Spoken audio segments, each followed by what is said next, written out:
So today I'm going to talk a little bit about personal growth and capital growth, which is the subject of the Venture Café today.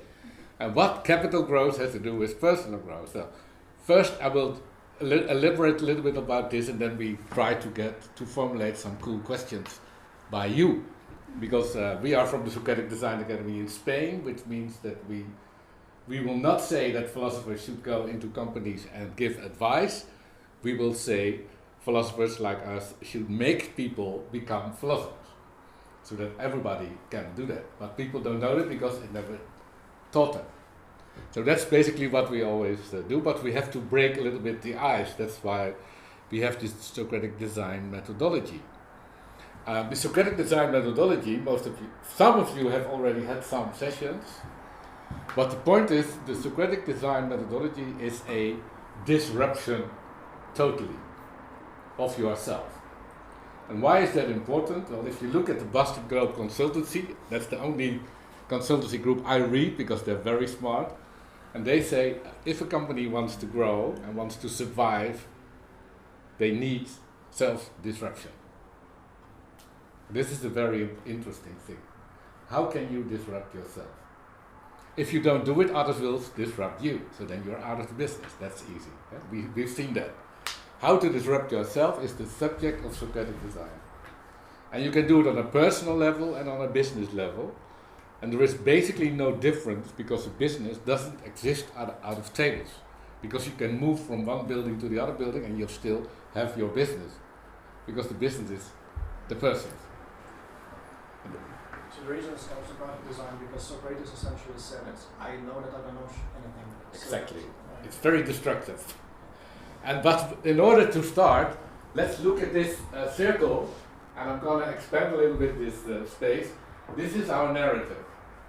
The narrative you live in, and the narrative we live in, consists of a lot of assumptions.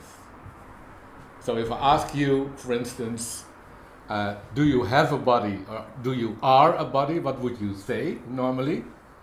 Would you normally say, I am a body, or I have a body? I have a body.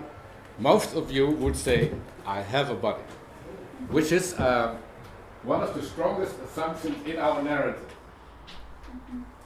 Why is that a assumption which can be disrupted? Well, basically this assumption, you have a body, implies that your body and mind is separated. And your brain owns your body, and your brain will steer your body. So you look at your body as a sort of mechanism, and your brain is sort of computer. This is a very strong metaphor, but everybody does. And then people say, oh, we can connect our brain with the iCloud, and then we are out of the game. The point is that this assumption we can change. We can say we are not having a body, but we are a body. We think with our body. This is an example of one of the basic blocks, building blocks of our narrative. If you say I am a body, you will stop having the urge of continuously thinking. Normally people think that they have to think, otherwise they don't exist. It's even, that's a very strong one, and it's already 300 years old, this inclination. We call this an addictive thought, because most people think they are thinking, but basically they are repeating the same thought. And this could be the thought, I have a body. But every time that you repeat this thought, your system, because you're not thinking with your brain, your system gives you an endorphin release. So that means that you will rehearse this thought. So we don't think, we are not cogito ergo sum, we are completely ingrained in our dopamine system. And how can we know this? Well, you know this from other people. You know other people, when they start talking, he always will say this. Or she always say that. Or when somebody said, I always say this, then you know, oh yeah, he got it again. And when I say this, he will say that.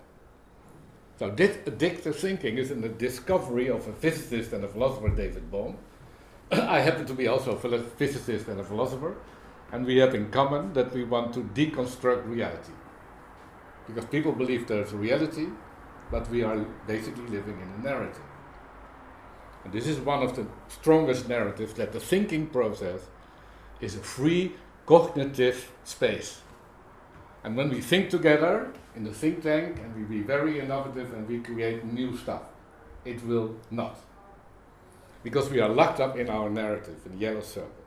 So there are more assumptions in our circle. For instance, the assumption that you have learned from your education. What did you learn from your education as a child? Nothing. Huh? I do not know nothing. Did computer science or Yeah, All the basic stuff. the basic stuff. What did you learn in your educational? Not- I guess be quiet, sit still. And repeat. You mostly cannot recall the content. Take your pills. Cállate. In Spanish we say cállate. Hou je mond, be calm, sit still, and then you get your A. You cannot imagine how heavy this assumption works in a kid. Because the kid has no defense system. It's a very sensible neuro organ, and this comes in itself, says, okay, I don't know nothing. And it gets, this is very strange, it gets addicted to this thought. So people get addicted, I don't know nothing. So they go to other people, listen, oh, that's a guy who is sitting in front of a whole audience. I will listen to that person because I don't know nothing. Then another assumption of education is the teacher knows everything. So when the teacher asks you something, you will say, what do you want me to say? So here we train kids, and we can go on for hours on this subject already, but we train people, you are not thinking, you are not capable of. And of course, there in the center is one person who knows it all. This is a very good stuff for our third assumption in our narrative, which is the hierarchy. We live in a hierarchical society, and we have this completely ingrained. So you can say, I don't want this, and you go to a leftist movement, but then you have this leftist hierarchy, and you adore this Marxist leader. And so it doesn't change. You have to do something in yourself. Another thing also is, Just a brief question. Can we turn off the TV? yes, that is, she can do that. She not. It's very distracting. Good point. Maybe this. Yeah. I think that. Yeah. There we go. There we go. Thanks so much. Another point is that you have also assumptions in your private life.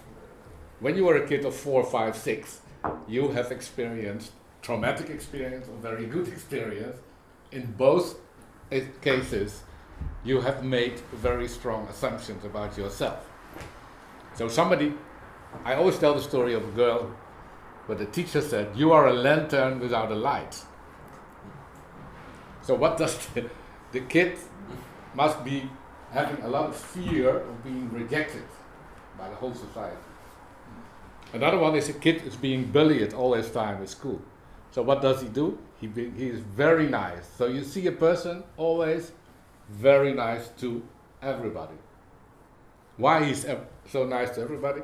Because he had a fixed assumption, if I don't do it, I will be expelled. The secret of this whole process is that you can be addicted to these assumptions. So you will repeat it over and over again, and you won't know it anymore. So here we have why we are locked up in this narrative, and if you do a think tank with all us together and we just gonna think, we will reproduce the same. So we will be very innovative within the narrative. You see what I mean? Yeah. So that if you go with teachers, I do a lot of teachers, and they are the worst of all. But if they be innovative, then they always say, yeah, but it must be in that faculty, or it must be between that hour, so they cannot escape from the narrative. How can we do this? We do it with Socratic design. We put you in a complete new identity in half an hour. Okay. And how do we do that? We put you in a dialogue where you are completely unified as a collective mind. You think you are educated, that you have to think in your skull. So deep inside, I have my thoughts.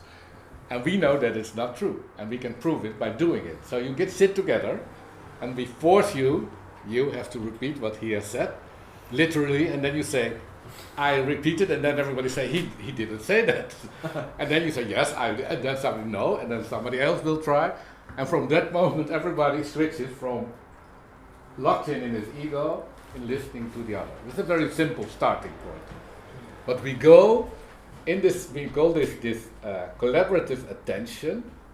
With this collaborative attention, we can look what is really going on. So we start with the question and then we solve this. But the secret is that people basically are not having consciousness in their skull, are not thinking in their skull.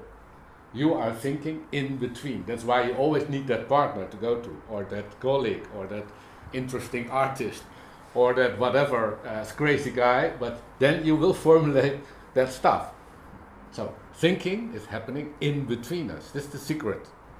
And it's not a very new secret. They used to know it 10,000 years ago. But they forgot it 300 years ago. So that is very interesting, roundabout. So we are back there. Collective thinking is very important. So I start in the Netherlands a new school without teachers, and it's called the Learning Tribe. So kids learn to come together, have collective attention, and then start doing the thinking process. So that's basically what old Indians always did. They sit together, wait till they were synchronizing their unconscious assumptions, and then you can create all sorts of reality together. So debating, discussing, you can just better go to sleep or watch television or do nothing. That's even better. Because debating can be fun if you win, but it's quite frustrating if you lose, but you won't get anywhere because nobody is listening, and it's a nice fight in politics, of course. But to go out of our narrative, we need this collective attention, and then we will see, wow, if we look together at our narrative in Rotterdam, we see that we have these assumptions about humans, about science. How many of you believe that science reflects reality? Maybe science is reality. Okay, well that's a model. Okay, that's a model. Well, we can eradicate that assumption also. So we can do a lot of work and show you. Okay, throw that all away, and then we say, okay, let's make some new assumptions. That could be, for instance, that science is not what it is now, but science has to do practical knowledge between people, helped by scientific research, which is a different approach of science. So this is basically what we do, and then you go into new assumption, then you go into new values, because one of the crucial things, and we're going to go back into personal growth, is your values. So somebody can say now in a quick, what is your most important value? I guess leave places better than they were. That's a very cool one. And that value, on that value you can build your whole life. First, and on that value you can build a complete company. You can say, we provide this value. And then people say, wow, I like that, and they come to you. So that's one thing of growing, having very strong values. Another one has strong values. Thinking. Just thinking. This is very nice. No, not just thinking, but thinking. The ability to learn more and that it never ends. Okay, this is for me the value. Thinking probably has been underestimated because we didn't learn to think. We were also trained in repetitive thoughts, but probably real thinking. And it's, if you want to know what real thinking is, well, dive into, for instance, Symposium of Plato or David Bohm on dialogue. That will be translated in Dutch. Next week it will be published, and I have wrote an introduction of it. David Bohm tries to teach us what real thinking is. And real thinking is killing your old assumptions, being disruptive to yourself every time again. So this is a real, you can say, explorative way of being, and it has some erotical aspects in it. in the Symposium of Plato, who has read the Symposium of Plato, I should advise you because it can give you also inspiration for new business. Is that the thing where he keeps asking annoying questions? No, it is the thing where he talks about what is love. Oh. Basically, people all want love in their life, and what is love really? What is eros? What is eroticism? Erotism is not only nice bodies and that sort of stuff. Erotism is when your soul is growing. Maybe you have experienced that when you have a growing mind of a growing soul is growing. That is very nice. So this is why real thinking is maybe one of the biggest values we can, as human beings, can recover after 300 years of non-thinking, of 300 years of mathematical thinking. Yeah, I'm not sure you should say that. You gave an example about the Indians, you gave up an example about 10,000 years. And if you look into the prerogations related to humanity in the past 300 years, Yes. far exceeds your given examples. Yeah. So how would you explain that? Well, that we keep in all our new scenarios, in our new narratives, the art is to keep the things that you discovered. And we discovered with physics a lot of stuff. So thanks to physics, we know our system, our nervous system, and so on. So we should not kill that. But what we should kill is the assumptions that goes with it. Because you can do physics with other assumptions. You see? So you can do physics and not thinking of a human being as a rational mathematical entity. Warren Buffett sit with Bill Gates and they're talking about their lives because they're the two most successful men in the world. And then Bill Gates said to the interviewer, can you show you, to Warren Buffett, can you show you your agenda? And then he gives an agenda to the interviewer and he's walking through the agenda and it's complete empty. The agenda is complete empty of this businessman. And what is he saying? I like sitting and thinking. Huh. But I'm not rich yet, so. But, so, because of course, like he said, you have to do the balance. Yeah? But there is, in companies, most CEOs, most entrepreneurs have no time to sit and thinking. So you will never escape from your narrative. To create new services, to create new images for people, you have to really observe yourself. Isn't this metaphorical circle of narrative? Is you present as a fixed radius circle? Isn't it actually growing? And It can grow, it can grow, but it cannot grow farther than its radius.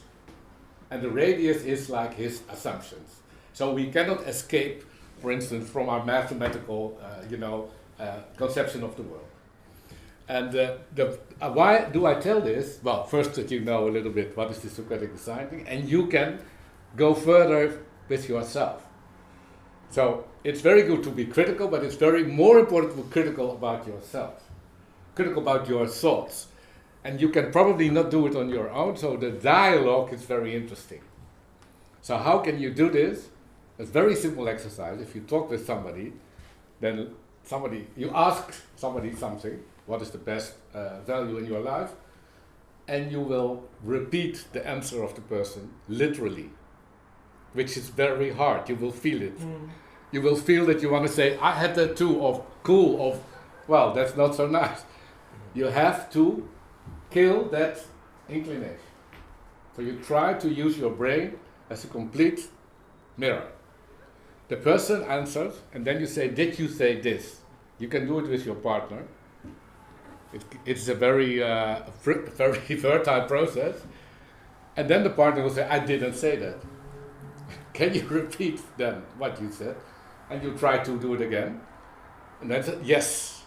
And you feel a different thing in your brain, in your body. Something happens.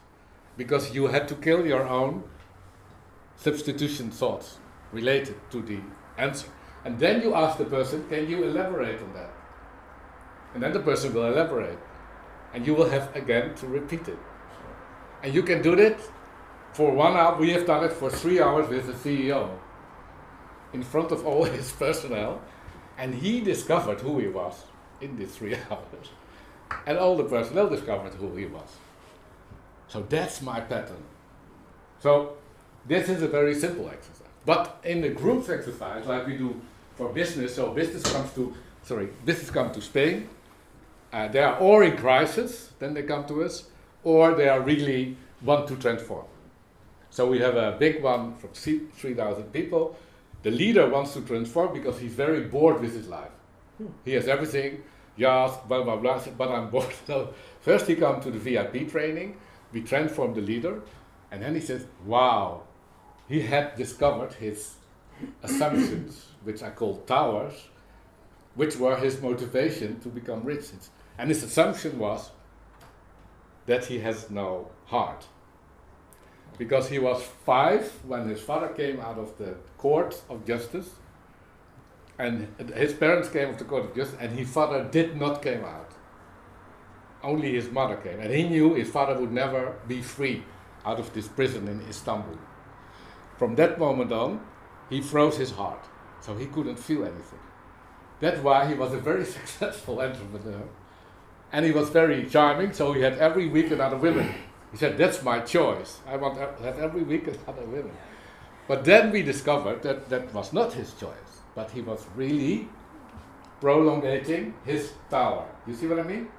So we built all sorts of castles around us, in us, and then we say, that's me. I think somebody's complaining about you, and you are always every week another woman. Yeah, that's me. But that's not you, that's just your complex situation. Well, you can have it with the whole business. Whole business, economy have all sorts of assumptions about clients. Clients want to have comfort, American assumption. So people want to have comfort. They want to do nothing. So in America, if you go to a hotel, you go there and you can lay in bed, you put $1 and it massages you. And then in the future, you lay in bed and you pull your iPhone and then the drone will give you the hamburger. That's the assumption of comfort. This assumption has caused a lot of obesitas, dopamine, drug addicts, etc., etc., etc. We can go on for that. But the economy was doing well. At least if you measure the economy only in numbers. But if you measure the economy in welfare, in goods, then it has gone down. So here is a very important question in our narrative. How do we measure growth? Growth. Is it quantitative or qualitative? Are you asking me? What do you say? What do you say? Well, I don't think you can measure growth with numbers, but I mean... That's what they do.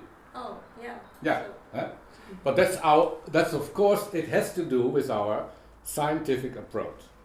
We like numbers because physics was very successful. Physics was very successful, so what did all the other science do? They copied physics. Economy, basically, I can teach you economy in 1 week. It's very simple. There are 4 equations.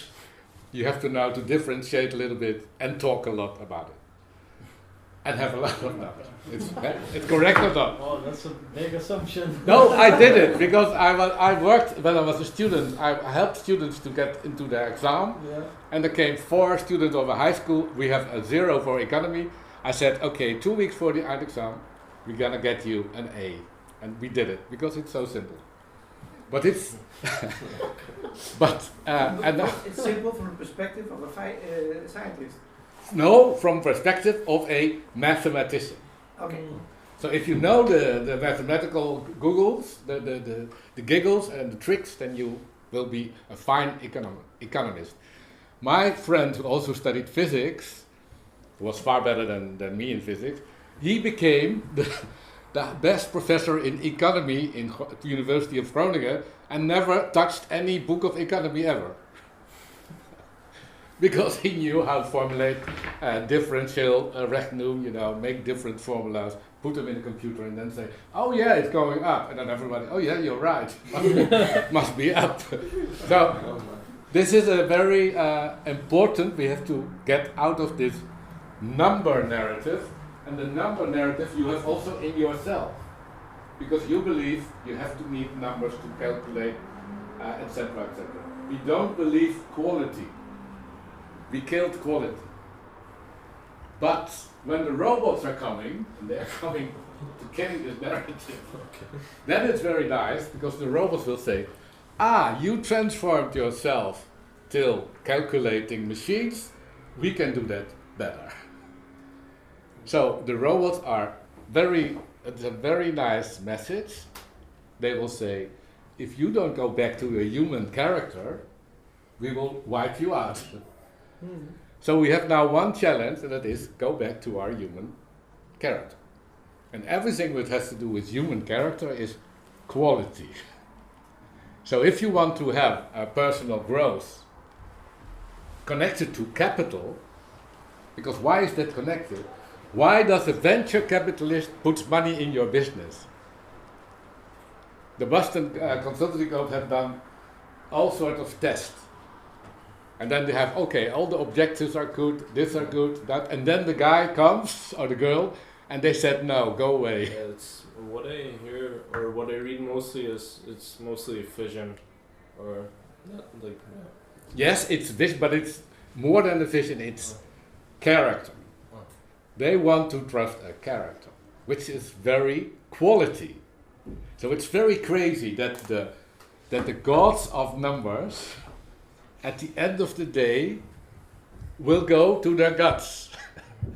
While they say, oh no, we checked this, we checked it, but they did investigation with 20,000 of pitches.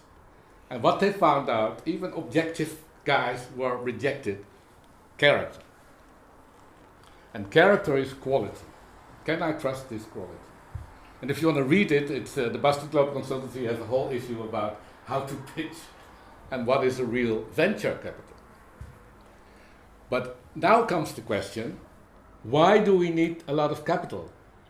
Because it used to be, the most part of capital was infrastructure, buildings, computers, clothing, and all that sort of stuff.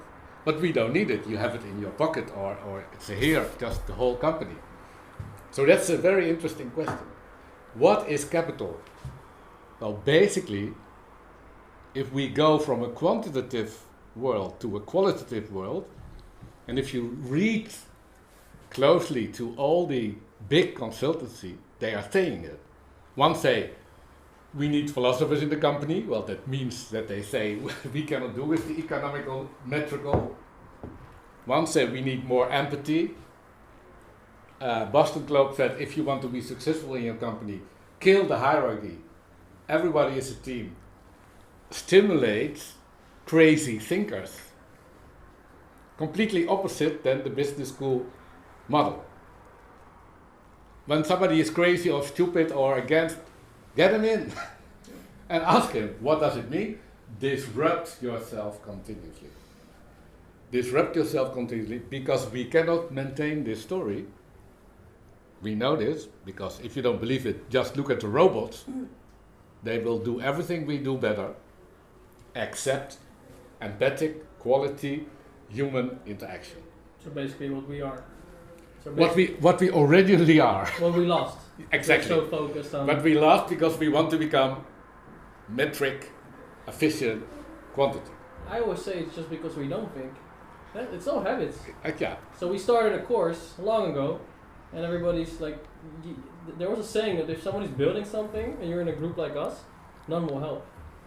Because we're a group and everybody thinks like, oh yeah, he will help or she will help. Yeah. When you're alone, one-on-one. But that's important that that's why we have this, that we develop this methodology to make a group into one collective attention. So nobody can escape from this group process, but it's also very interesting. What you can do yourself to disrupt yourself? What is it? Why is that important? Anybody has a clue? Just like a business, if you don't do it, then somebody else will. That's okay. And how can you disrupt yourself? Well, like how I do it, Yeah. always asking questions. I do it to others and I do it to myself. Okay, you let others do it to you. Yeah. Also, I do it to the mirror as well. Not physically, but Okay, all the time. good. Questioning is very essential. Yeah, I write for a living, but I write a lot and then I let other people read it. And often, like, I don't give them any context, or like I ask other critics or other writers. And what you notice then, if you do that, like people uncover your like biases. And Exactly, yeah. Okay, that's a good one. How can you disrupt yourself? I wish I knew. I always remember Schrodinger's experiment. Schrodinger's Yeah. experiment. And there are always two possibilities. Whatever question you have, and you don't have Always a possibilities, definitive yes, answer. that's good. Can Okay. fly for that. For instance, yeah. But if every possibility is in a quantum state, you can never decide anything. Pretty much. You have to measure it in order to know. well, you've also already decided, so that's fine. Yeah, you haven't. So. Yeah. But what would be the advice if you if you look at the future, you are a startup or you want to start for yourself, what is the most important asset you can have is transforming you into a real human being. But what We is are it though? real human beings. Yeah, but what is And it? what is a real human being? That is our Yeah. question. When do we exercise our real human being? Are we currently real human beings? How can we? Anybody has a clue? I don't I know would why. say Suppose so the story is, suppose that we are locked in a narrative, that we can listen, we cannot think, we cannot outside the metrics we cannot step. How can we come into what is a real human being then? Why is The that thing is, it's not important? one, it's us. I would say stop loving yourself. People always think from their self. So that's why like killing your darlings as a designer, we learn it often. Like whatever you think, Yeah. okay, it's all wrong, start again. Yeah. So that's what you, but the worst thing is if you go too far in this, then you come to the state of I really don't know anything anymore. Like there's balance. You need to know, just go, this is it, or not. But again, like humanity is humanity, we're all of us. It's very difficult for one person to think for the entire hive. That's like Yeah. crazy. So here we have one of the strongest assumptions in our cogito ergo sum, is that we can think in ourselves. And that we think mostly for ourselves. So one of the pillars of our economical system is, as everybody strives for his own interest, the sum of it will be a good society. That's the narrative. Who made this up? That's a good question. Somebody made this up. Yeah, who did this? Very simple, Leon de Mandeville, who lived in Rotterdam. Classic. He lived in Rotterdam, it's very nice. But before, well, most economics will refer to Adam Smith. Adam Smith is the founder of this idea. But if you look, that's why I've taken this book with you, this is very interesting. He will dismantle the whole narrative of our economical system. Go back to Adam Smith. Because Adam Smith is the founder of a theory that economy is the moral system to guarantee human existence. That's the invisible hand, right? No, the invisible hand, he dismantled it as a sort of, well, it happens in a whole, it is not a real thing. Oh. What real is that we need values as a system to preserve our ecosystem. That's economy. That's completely different than we learned from Adam Smith. So it's so interesting that this narrative has gone astray. So what is the secret of your future? If you look at capital and personal growth, you can put money away and say, well, I have to get money for my future. But the question is if money in the future will mean anything. What is the meaning in the future of? Well, what about his first comment, his first value, that we are learning creatures?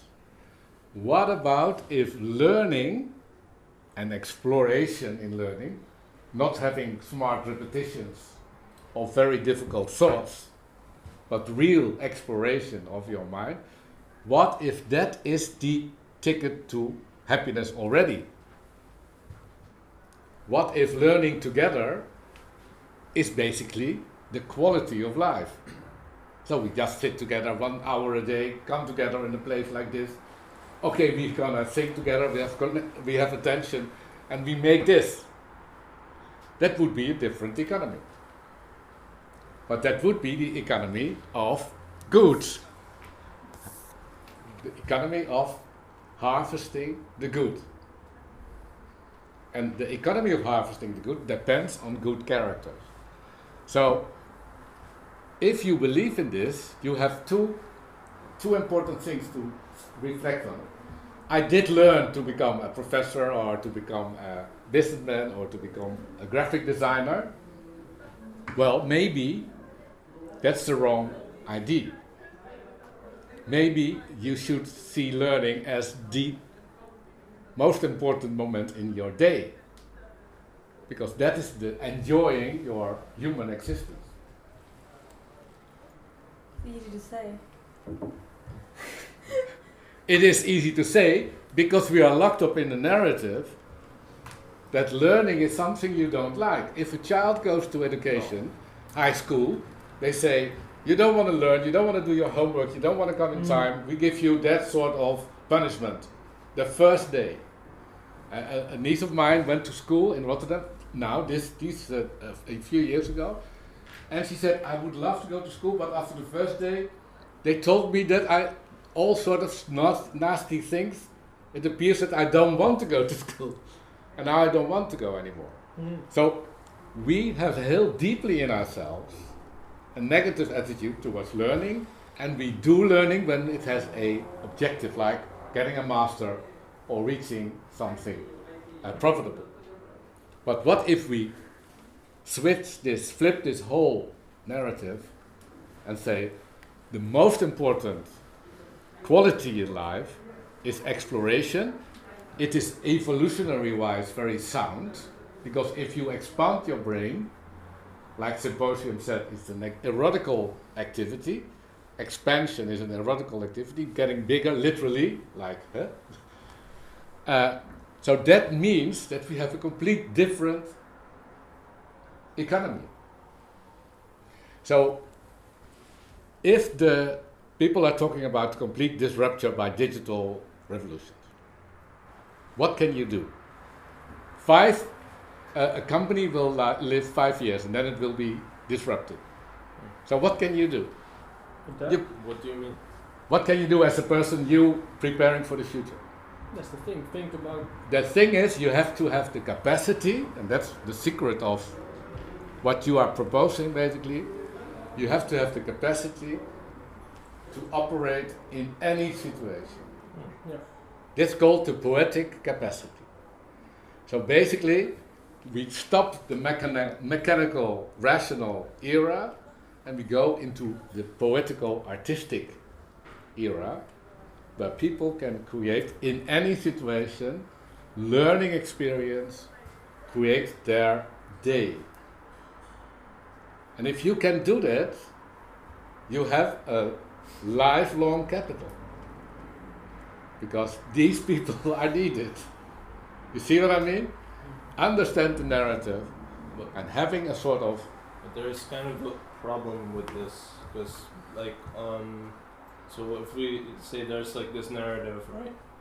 And I choose like these completely different values, but I still have to function within the narrative that other people believe. Like, because how am I gonna make money if I can't, I need to pay my bills, I can't tell them I read 50 books this month here, or like it doesn't. So in a way, I need to find some way to like. Yeah, you're asking the concrete payout. So you're partly in the old narrative. Okay, I will answer that. It's a sort of hybrid situation. One leg in the old narrative, we need to have pay. Because you can also remember, there's a lot of insight that we live in abundance in the future. So there's no scarcity. And the essence of old economy, the economy of evil, was creating scarcity by making people believe that they need to have stuff. You make people believe that they need to have things. And they actually That's did the- believe it. And of course, the narrative is But very now effective. the new research says the consumption rate is not coherent with wealth, like welfare, how you feel or happiness. No, but you see young people already a shift. A lot of young people don't want to own a lot of stuff. In Amsterdam, you can have your whole stuff on the internet and everybody can take out it what he wants. This is a revolution in the whole thing of property. Minimalism? And minimalism is also. But property, don't forget, was introduced as a sort of human inclination by Thomas Hobbes, a philosopher.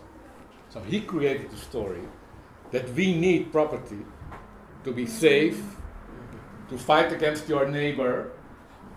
Thomas Hobbes invented the idea that everybody here is the enemy of everybody.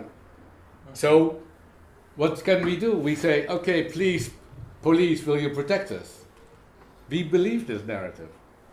We are completely in it. What if we don't need it? Well, there are music festivals with 20,000 people, 100,000 people, and it goes. People basically are empathic, which is a complete new insight if we look at the past 300 years. So Rifkin, you can look it up on YouTube, who is making very quick drawings to explain this. If we go to another narrative where people is empathic, the whole stuff changes. And the economy is not about exchanging goods because we have maybe enough. Maybe it's about quality preserving. So that could create a whole different light on the whole way of what is your perfect day. The owner of Alibaba, one of the biggest companies in the world, you know what he said? I can have one shirt a day. I cannot wear 1,000 shirts a day. So with all my money, I cannot do a lot. That's basically useless. So what does he do with his money? I said, I try to help to get other people growing and growing and growing. So that's a different view on what is the possession of money. Yeah? But you can imagine in the moment, but that's his question, what can I do now? The moment now is think about tomorrow. Is exactly helping people think about tomorrow. You can make money now in helping people get out of their old business with their capacities, get awareness of their capacities, and grow a new business on their basic stuff. So this is reinventing, and that's basically the word which is very popular now, disrupt yourself. Well, this is very difficult. If you are capable of helping people to disrupt themselves, then you have your money you need, or you want, or the books you want to buy.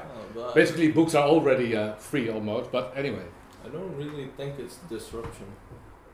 Because it's like you're still using the old narrative. And like even if you mention Jack Ma, and he's giving money to other people to help them out, but there's this like unspoken agreement between these people that the money has value.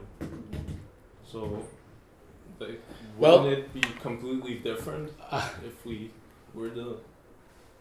Can we even imagine what it would be like to step away from the narrative? Well, that's a very good question. So, what you cannot ask this, you cannot answer this question now, at this moment. So, what you need to do is having a group together, get them out, and then act completely different together. Then only you can have a different mindset.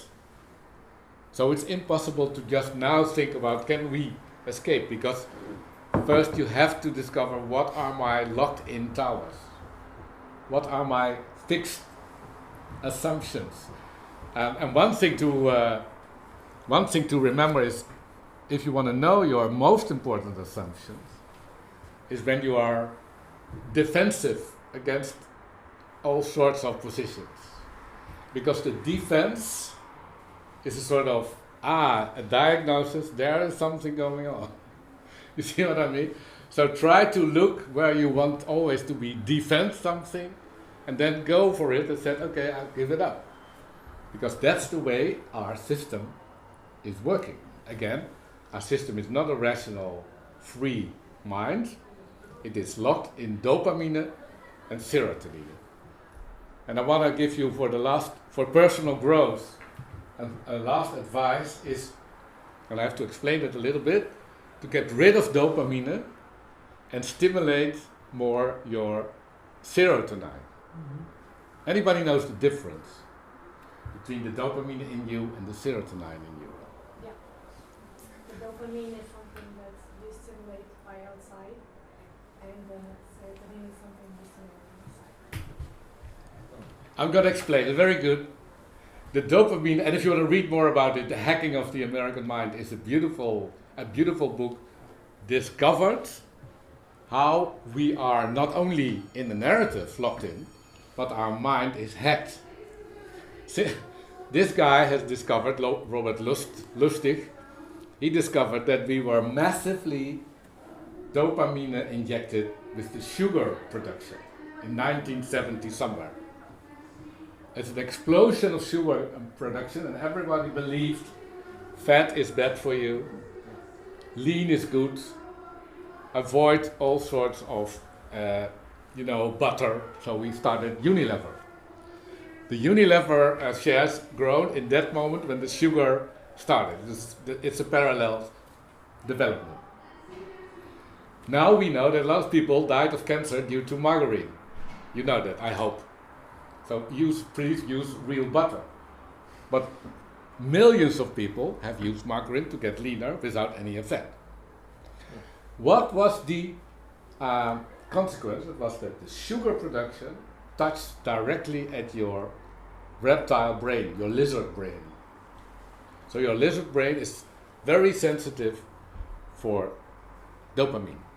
And sugar is the first one to touch that.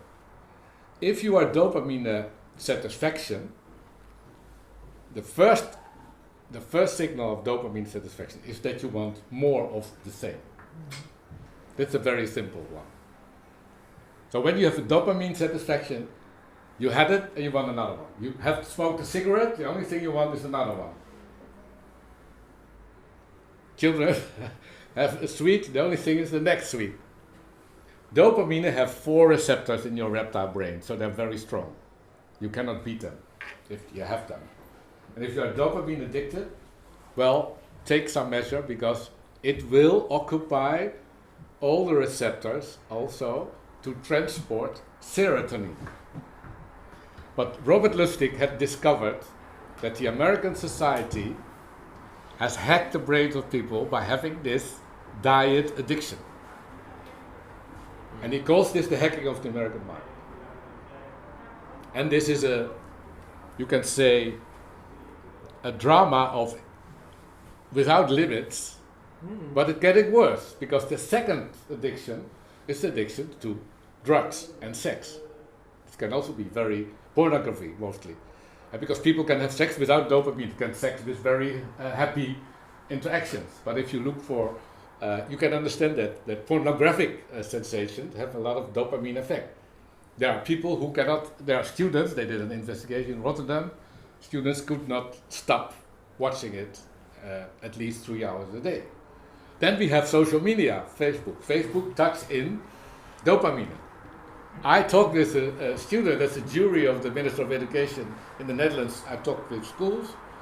One guy sat in front of me last year, a normal Dutch guy, a looked normal Dutch guy, and he told me, Humberto, can I tell you something serious? I said, yes, you can say anything.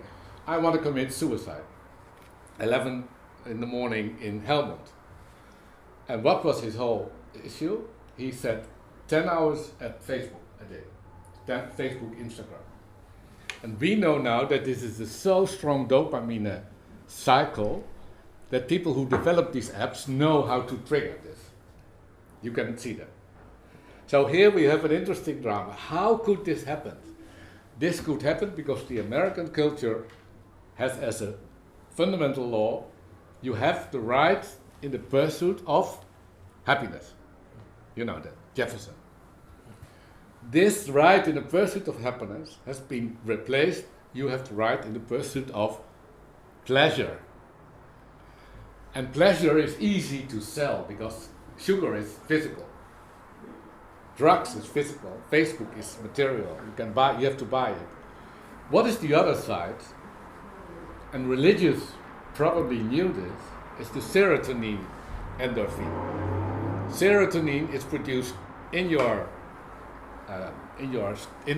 viscerals, in your stomach, in your intestinals, and this is very important for 14 receptors in your brain, and it gives you a feeling of contentment.